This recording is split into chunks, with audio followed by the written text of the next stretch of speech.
अरविंद केजरीवाल का जिस तरह से स्टेटमेंट लगातार हम लोग सुनते आते हैं कि पूर्वांचल के लोगों के प्रति जो घृणा है एक मन में उनकी, 500 रुपये का टिकट करा के यूपी बिहार से दिल्ली आ जाते हैं और 5 लाख का इलाज कराते हैं।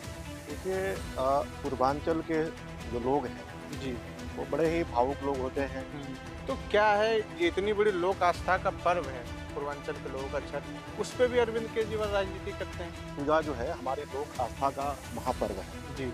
माननीय प्रधानमंत्री श्री नरेंद्र मोदी जी का जो उन्होंने आयुष्मान योजना ला करके पूरे देश में जो गरीब भाई हमारे पूर्वांचल के भाई हैं उनके लिए 5 लाख रुपए का इलाज मुफ्त करने का काम किया है। दिल्ली के लोगों को वंचित रखा गया है इस योजना से। इसमें बहुत लाखों करोड़ रुपए का फर्जीवाड़ा है।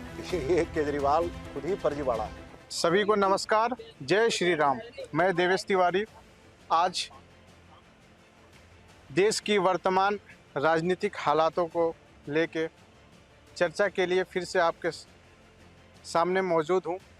आज मैं अपने मेहमान का परिचय करा दूँ आपसे। मेरे साथ है श्रीमान संतोष ओझा जी।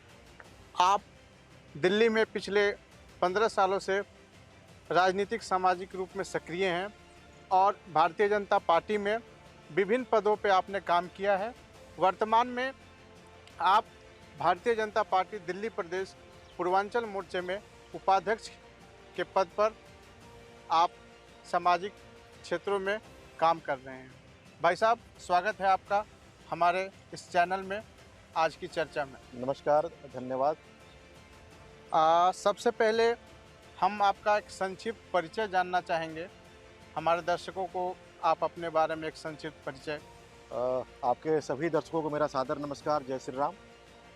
मेरा नाम संतोष ओझा है। मैं वर्तमान में, जैसा आपने बताया, पूर्वांचल मोर्चा भाजपा दिल्ली प्रदेश का उपाध्यक्ष हूँ। इससे पूर्व में मैं प्रदेश का महामंत्री रहा, उसके पूर्व में मैं भी उपाध्यक्ष रहा, जिला का प्रभारी रहा और जैसा आपने बताया कि लगभग 15 सालों से ज़्यादा समय से मैं भारतीय जनता पार्टी पूर्वांचल मोर्चा संगठन के लिए काम कर रहा हूँ। इसके अलावा मैं जो हमारी सामाजिक संस्थाएं हैं जो दिल्ली में हैं, जो हमारी भाषाई संस्थाएं हैं जैसे भोजपुरी समाज दिल्ली है, मैं उनसे भी जुड़ा हूँ। किसान की जो संस्थाएं हैं उनसे मैं जुड़ा हुआ हूँ। अन्य सामाजिक संस्थाओं से जुड़ा हुआ हूँ। पार्टी के कार्य करते हुए उसमें भी अपना मैं योगदान दे रहा हूँ। आप लगातार विभिन्न दायित्वों पे दिल्ली प्रदेश में आपने काम किया है। जब से अरविंद केजरीवाल दिल्ली के मुख्यमंत्री बने हैं, एक ये कालखंड जो भी चल रहा है, और इससे पहले जो शीला दीक्षित की सरकार थी, उससे पहले जो भाजपा की सरकार थी दिल्ली में, अरविंद केजरीवाल का जिस तरह से स्टेटमेंट लगातार हम लोग सुनते आते हैं कि पूर्वांचल के लोगों के प्रति जो घृणा है एक मन में उनकी, अभी 2020 में विधानसभा चुनाव हुए थे, उनमें उन्होंने एक रैली में बोला कि पूर्वांचल के लोग 500 रुपये का टिकट करा के यूपी बिहार से दिल्ली आ जाते हैं और 5 लाख का इलाज कराते हैं। जो मुख्यमंत्री के मन में इतनी घृणा है और जिस तरह से दिल्ली सरकार का रवैया पूर्वांचलियों के प्रति होता है, इन सारी घटनाक्रम को आप कैसे देखते हैं? देखिए, पूर्वांचल के जो लोग हैं जी, वो बड़े ही भावुक लोग होते हैं और देश के प्रति उनका जो जज्बा है, जो सम्मान है, वो किसी से छुपा हुआ नहीं है। आज आप दिल्ली का जो सर्वांगीण विकास देखें, चाहे वो बिहार का पूर्वांचल का छात्र के रूप में, चाहे वो रेहड़ी पटरी पर काम करने वाले के रूप में, चाहे वो किसी भी श्रमिक के रूप में, चाहे वो अधिकारी के रूप में, चाहे वो वकील के रूप में, चाहे वो डॉक्टर के रूप में, बहुत ही अपना महत्वपूर्ण योगदान दिया है। जी। और जब योगदान दिया है तो सर्वांगीण योगदान दिया है। बिल्कुल। समाज के रूप में भी योगदान दिया है। आप सांस्कृतिक रूप से देखें तो जब पूर्वांचल के लोग आए तो अपनी संस्कृति को लेकर के दिल्ली में आए, जैसे छठ पूजा को लेकर के आए। छठ पूजा पे लगातार अरविंद केजरीवाल की जो सरकार है, हम लोग समाचार के माध्यम से देखते आए हैं। जब हम आपके सोशल मीडिया पे रिसर्च कर रहे थे साइट्स पे, तो हमने देखा कि इससे पहले इस साल भी आप लोगों ने प्रदर्शन किया छठ पूजा को लेके, उससे पहले साल भी आपने छठ पूजा को लेके प्रदर्शन किया। तो क्या है, ये इतनी बड़ी लोक आस्था का पर्व है पूर्वांचल के लोगों का छठ, उस पर भी अरविंद केजरीवाल राजनीति करते हैं?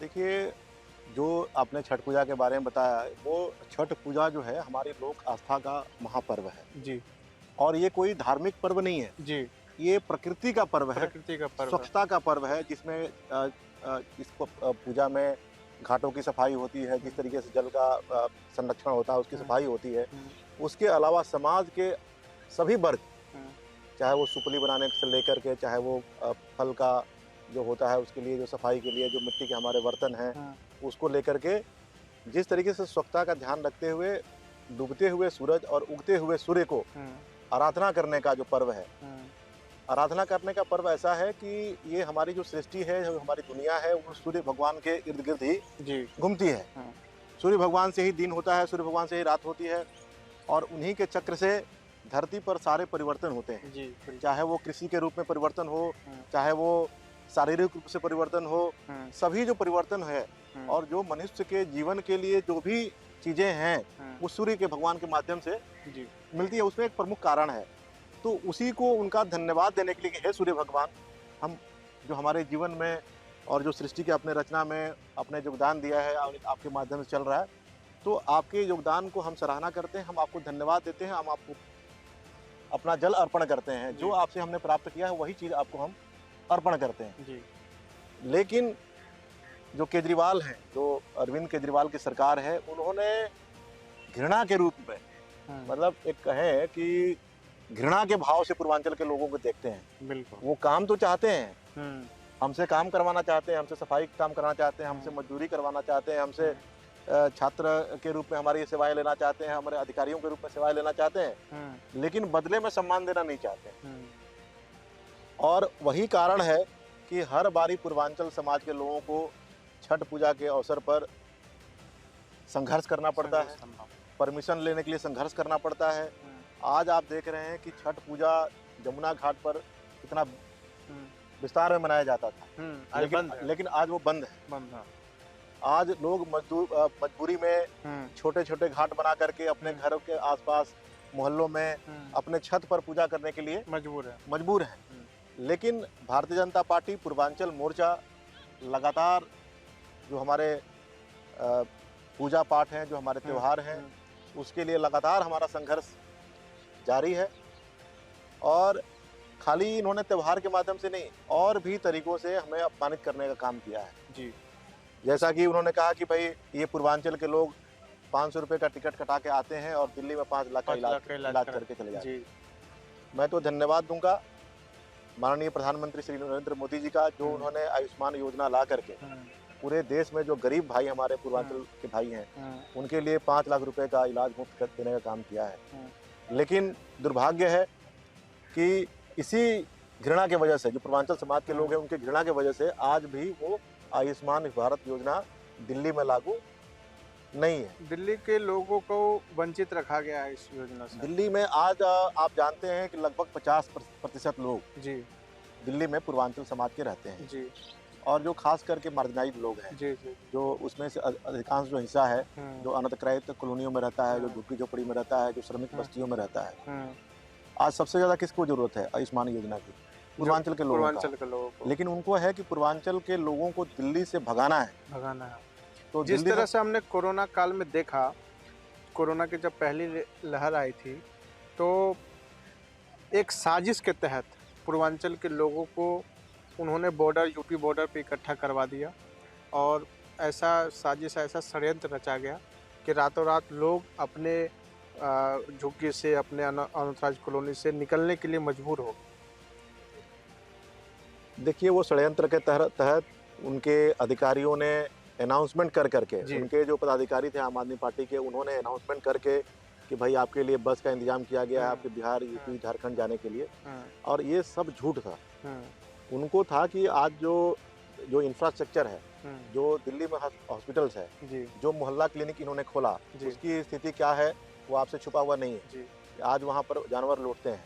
जानवर लौटते हैं। दूसरा, मोहल्ला क्लिनिक पे अभी जो जांच कराई थी एलजी साहब ने, उसमें बहुत लाखों करोड़ रुपए का फर्जीवाड़ा आया कि जो व्यक्ति है ही नहीं उसके नाम पे जांच हो गए। ये केजरीवाल खुद ही फर्जीवाड़ा है। हाँ, आप देख लीजिए इनका कथनी और करनी में क्या अंतर है। हाँ, मोहल्ला क्लिनिक इन्होंने खोला, आज मोहल्ला क्लिनिक में इतना बड़ा अपराध हो रहा है, जी जांच के नाम पर भ्रष्टाचार हुआ, जी वहाँ पर कर्मचारी के नाम पर भ्रष्टाचार हुआ, जी वहाँ पर दवाई के नाम पर भ्रष्टाचार हुआ, वहाँ पर टेस्ट के जिस नाम पर, तरीके से किराया के नाम पर किराए के नाम भ्रष्टाचार हुआ, जी उससे कुछ छुपा नहीं है। हम्म उसके अलावा आप देखेंगे हम्म तो जो हमारे पूर्वांचल के भाई बहन हैं जो मजदूरी करके यहाँ रहते हैं, दिल्ली में रहते हैं, वो लोग कैसे बर्बाद हो जाए, वो कैसे 15-20 हज़ार रुपये कमा कर अपना घर चलाते हैं, वो बर्बाद हो जाए, उसके लिए जगह जगह मोहल्लों में शराब के ठेके खोले गए। हाँ हर गलियों में, हर मोहल्लों में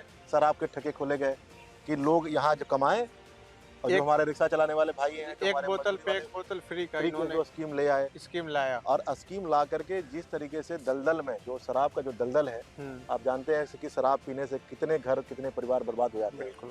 तो उसको बर्बाद करने का जो इन्होंने घृणित कार्य किया, वो तो हमारे भारतीय जनता पार्टी की जो सोच थी जी। और जिस तरीके से हमारे कार्यकर्ताओं ने संघर्ष किया, दिन रात लग करके, चाहे वो सड़क पर संघर्ष करना हो, चाहे वो कोर्ट के माध्यम से संघर्ष करना हो, चाहे प्रशासनिक रूप से संघर्ष करना हो, सारा करने के बाद जो इनका वहाँ घोटाला दिखा जी, वो सबके सामने है। मुझे उसके बारे में आज ईडी की लगातार 5 नोटिस को ठुकरा चुके अरविंद केजरीवाल, जांच के लिए जा नहीं रहे। शराब घोटाले में इनके 2 मंत्री जेल में है, एक राज्यसभा सांसद, मैं उनका नाम नहीं लेना चाहूँगा, वो जेल में है, उनको जमानत नहीं मिल रही है कोर्ट से।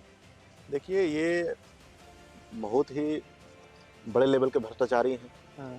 किसी कायदे कानून को इनको मानना नहीं है, दूसरे के बारे में आरोप लगाना है और आरोप लगा करके भाग जाना है, और जो अपने ऊपर इनके भ्रष्टाचार के आरोप लगे हैं, और जिस तरीके से भाई कोर्ट तो किसी के हाथ में नहीं है, बिल्कुल बिल्कुल, लेकिन जिस तरीके से कोर्ट में, जिस तरीके से माननीय न्यायालय ने संज्ञान लेकर के और जिस तरीके से कोर्ट चल रहा है, इनको जमानत तक नहीं मिल रही, जमानत नहीं मिल रही। और आज न कल ये कितना दिन तक इस ईडी के समन को ठुकराएंगे, इनको भी जा करके वहाँ जवाब देना होगा, और जवाब देने के बाद जो भी प्रक्रिया होगी, जो भी कानूनी प्रक्रिया होगी, जो भी संस्थाएं हैं वो अपने हिसाब से काम करेंगी।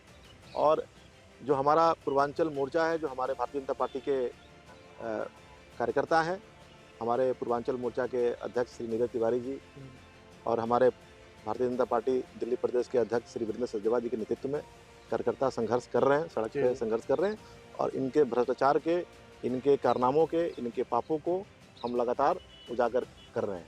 एक आखिरी सवाल भाई साहब आपसे, आपने 2014 से पहले का भी भारत देखा और 2014 के बाद का भारत अभी हम लोग देख रहे हैं। जब से प्रधानमंत्री नरेंद्र मोदी जी ने कार्यभार संभाला है, क्या अब देश भर में आपको क्या प्रमुख बदलाव देखने को मिला, और आप मोदी जी के जो 10 साल का कार्यकाल है उसको आप कैसे देखते हैं एक सामान्य नागरिक के रूप में?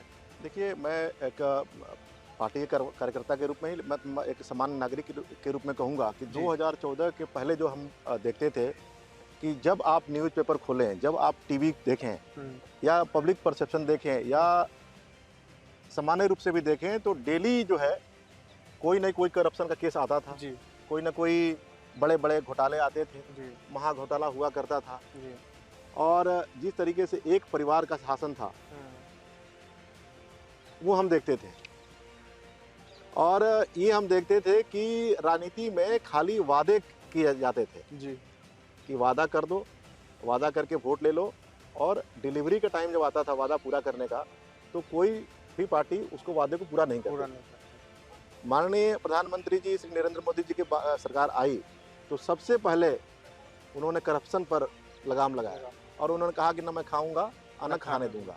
तो सबसे बड़ा जो परिवर्तन मैं देख रहा हूँ कि भ्रष्टाचार खत्म हुआ। आज आप 10 साल की सत्ता हो गई, उसके में एक भी भ्रष्टाचार का मुद्दा, एक भी आरोप नहीं लगा। तो ये एक बहुत बड़ा अचीवमेंट है जी। दूसरा जो सबसे बड़ा अचीवमेंट है कि जो कहा वो किया, जो वादा किया, जो हमारे घोषणा पत्र में भारतीय जनता पार्टी की जो सरकार ने मतलब उसके पहले जो आई और उसके लिए जो चुनावी वादे किए गए, उसमें सबसे बड़ा मुद्दा हमारा प्रभु श्री राम का मंदिर का है। तो आज आप देख रहे हैं कि किस रूप से भव्य मंदिर का बनकर तैयार हो गया। उसके अलावा जो धारा 370, जो लोग कहते थे खून की नदियां बह जाए और एक ही देश में 2 विधान 2 संविधान 2 निशान चल रहा था, उसको भी समाप्त करने का काम किया। इसके अलावा अनेक ऐतिहासिक जो निर्णय, जो पुलिस रिफॉर्म से देखें पुलिस के रिफॉर्म में पुलिस में रिफॉर्म हुआ, जी। और उसके अलावा दंड संहिता अब न्याय संहिता हो गई है। न्याय संहिता हो गई। और पहले का जो अंतर देखता था कि कोई अगर कुछ सरकार कोई निर्णय लेती थी और अगर जनता के खिलाफ में वो निर्णय था, तो कोई उसमें बदलाव नहीं होता था, जनता अपना चिल्लाते रहती थी, कोई सुनने वाला नहीं था। आज स्थिति ये है कि अगर कोई सरकार के तौर पे कोई अगर बाई चांस कोई गलत डिसीजन भी होता है और अगर उसको ध्यान में लाया जाता है, तो सरकार उसको आगे बढ़ करके उसके बारे में सोचती है, विचार करती है। संवेदनशील सरकार है जी। जिस तरीके से हमारे किसान भाइयों के लिए जी। जो किसान सम्मान निधि के माध्यम से जो हमारे किसान भाई हैं जो हमारे लिए अन्न उपजाते हैं, उनको देखने का काम, जी। चाहे वो हमारे युवाओं के लिए जी। स्टार्टअप इंडिया, स्किल इंडिया के माध्यम से उनको रोजगार देने का काम, जिस तरीके से इंफ्रास्ट्रक्चर का मामला देख रहे हैं। आज हम लोग देखिए कर्तव्य पथ पर खड़े हैं और कितना सुंदर दृश्य आप देख रहे हैं, एकदम। तो कितना सुंदर दृश्य देख रहे हैं। तो ये हाईवे का जो जाल जी जो बना है, आज मैं गर्व से कह सकता हूँ कि जो भारत के जो हाईवे हैं वो विश्व में नंबर 1 है, नंबर 1, और लगातार काम चल रहा है। उसी तरीके से रेल नेटवर्क का जो सुधार, उसके अलावा जो हमारे IIT खोले गए, जो हमारे एम्स खोले जा रहे हैं, तो मेरा कहने का मतलब है कि जो आमूल चूल परिवर्तन है, चाहे इंफ्रास्ट्रक्चर ले लीजिए, चाहे युवाओं के लिए लीजिए, चाहे महिलाओं के लिए ले लीजिए, चाहे व्यवसायियों के लिए ले लीजिए। आज आप देख रहे हैं GST के माध्यम से जो सुधार हुआ, काफ़ी सरल किया गया। आज जो है इनकम टैक्स को जो है फेसलेस कर दिया गया। तो मेरा कहने का मतलब ऐसा कोई क्षेत्र नहीं है जिसमें आमूल चूल परिवर्तन न हो, और ये सभी को स्पर्शी सरकार, सबका साथ, सबका विकास और सबके प्रयास और सबके विश्वास की जो सरकार है, और जो जनता का जो माननीय मोदी जी पर जो प्रेम है, जो अगाध प्रेम है, और उसके अलावा आज ही हमारे जो 8 जो नेवी के जो पूर्व अधिकारी थे, जिनको कतर में सजा मिली थी, सजा मिली थी, वो सजा मिली थी, उनको भी छुड़ा करके, और जिस तरीके से देश विदेश में भारत के बारे में लोगों का एक सोच बदला है। आज वो सपेरों का देश ना होकर के आज जो ये देश जो है युवाओं का देश जो है, आज जो है इंफ्रास्ट्रक्चर का देश है, सशक्त भारत की जो तस्वीर बनी है और बुलंद भारत की जो तस्वीर बनी है, वो उसका आज डंका पूरे विश्व में बज रहा है। यही मेन परिवर्तन हुआ है। अच्छा लगा भाई साहब, एक सार्थक चर्चा हुई आपसे, आपने इतना बहुमूल्य समय दिया हमारे साथ, इसके लिए धन्यवाद। फिर मुलाकात होगी एक नए एपिसोड में एक नए चर्चा के साथ। तब तक आप हमें कमेंट करके बताएं आपको ये बातचीत कैसी लगी, और अच्छा लगे तो इसे लाइक करें, सब्सक्राइब करें। धन्यवाद। जय हिंद, भारत माता की जय।